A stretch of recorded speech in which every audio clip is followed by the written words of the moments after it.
फिर उसके बाद आता है ईवी चार्जिंग स्टेशन। ये भी बहुत इंपॉर्टेंट है। देखो, आप पेट्रोल डीजल की गाड़ियां क्यों खरीद रहे हो? क्योंकि पेट्रोल पंप हैं आसपास, हर 1 किलोमीटर में आपको पेट्रोल पंप मिल जाएंगे। मेट्रोपॉलिटन सिटीज में तो बहुत फ्रीक्वेंटली मिलते हैं, शायद गांव में थोड़ा सा लगे कि time, 1 kilometre, 2 kilometre, 3 kilometre, 3-4 kilometre में डिस्टेंस में, ठीक है। लेकिन पेट्रोल पंप आपको मिल जाते हैं जहां पेट्रोल और डीजल आप भरवाते हो, फिर गाड़ी को चलाते हो। अब यहां पर है ना, इलेक्ट्रिकल व्हीकल में समस्या है कि इसका चार्जिंग पॉइंट कहां होगा, या तो वो घर पे होगा और कहां होगा, और इस समस्या को दूर किया जा रहा है। डोंट वरी, बहुत सारी कंपनीज में, छोटी बड़ी कंपनीज काम कर रही हैं, लेकिन उसमें से कुछ कंपनियां ऐसी भी है जो शेयर मार्केट में लिस्टेड है। कौन करेगा व्हीकल को चार्ज? रास्ते में कहीं खत्म हो गया तो हम तो अटक जाएंगे।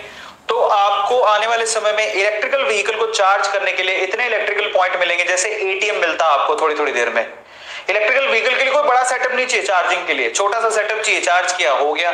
अब उसके लिए क्या होगा मैं आपको बताता हूं। कन्वेंशनली जिसका भी इलेक्ट्रिकल व्हीकल चार्जिंग पॉइंट होगा उसका ऐप होगा, उस ऐप में आप जाओगे, पे करोगे, वो जैसे ही पेमेंट के बाद आपको कोड देगा, फिर आप जैसे ही उसको नोजल को उठाओगे वो कोड मांगेगा, वो कोड भरो, उसके बाद चार्ज करो। जितना आपने मान लो 50 रुपए का खरीदा है इलेक्ट्रिसिटी, उतना ही वो चार्ज कर पाओगे उससे, तो वो चार्ज कर लो, हो गया काम। इस तरह से वो चलेगा काम, ठीक है। सो चार्जिंग स्टेशन कौन बना रहा है? छोटी छोटी कंपनियां बहुत है, लेकिन उसमें टाटा पावर खुद भी डील कर रही है।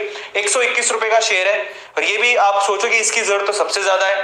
पावर ग्रिड, क्योंकि इलेक्ट्रिकल सप्लाई, इलेक्ट्रिसिटी सप्लाई कौन करेगा? पावर ग्रिड, तो ये भी उसमें डील करेगा। 228 रुपए का शेयर है, ये मैंने पहले भी आपको रेकमेंड किया था, ठीक है। इसके अलावा और कौन डील करेगा? एनटीपीसी, ये लोग भी इसमें इन्वॉल्व हो रहे हैं। 117 रुपए का शेयर है। एनटीपीसी लोग बोलते हैं, आपको रिसर्चर्स बोलेंगे एनटीपीसी में इन्वेस्ट करो, ठीक है। इंडियन ऑयल कंपनी, ये भी, अब ये तो इंडियन ऑयल कंपनी है, लेकिन ये भी अब धीरे धीरे, अब आप खुद से सोचो ना कि डीजल पंप, पेट्रोल पंप तो बने हुए हैं, अब जो उनको होल्ड करता है, जो कंपनियां उनको होल्ड करती हैं, जो डीजल और पेट्रोल बेचती हैं, उनके पास तो जगह है, ठीक है, और उनके पास रिसोर्सेज भी हैं। उनको क्या जाता है कि आपको पता होगा वो डीजल और पेट्रोल बेच रहे हैं, तो वो साइड में चार्ज, इलेक्ट्रिकल चार्ज के लिए वो जो स्टेशन है वो भी बना सकते हैं। उनके लिए क्या हार्ड थिंग है, कोई बड़ी बात नहीं है।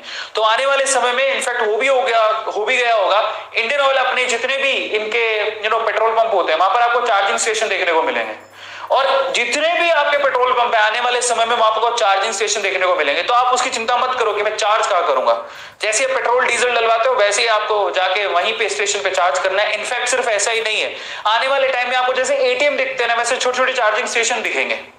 और इनफैक्ट कई कंपनियां, छोटी कंपनियां ऐसी हैं जो कि चार्जिंग स्टेशन आपके घर पे लगाएगी, आपके घर पे आपके पार्किंग पे लगा देगी, आपके घर पे भी लगा सकते हैं कि आप जहां पार्किंग है वहां पीछे लगा लो, उसको लॉक कर दो, खोल के उसको चार्ज कर लो, हो गया। समझ में आ रहा है? तो ये सारे प्लानिंग चल रहा है।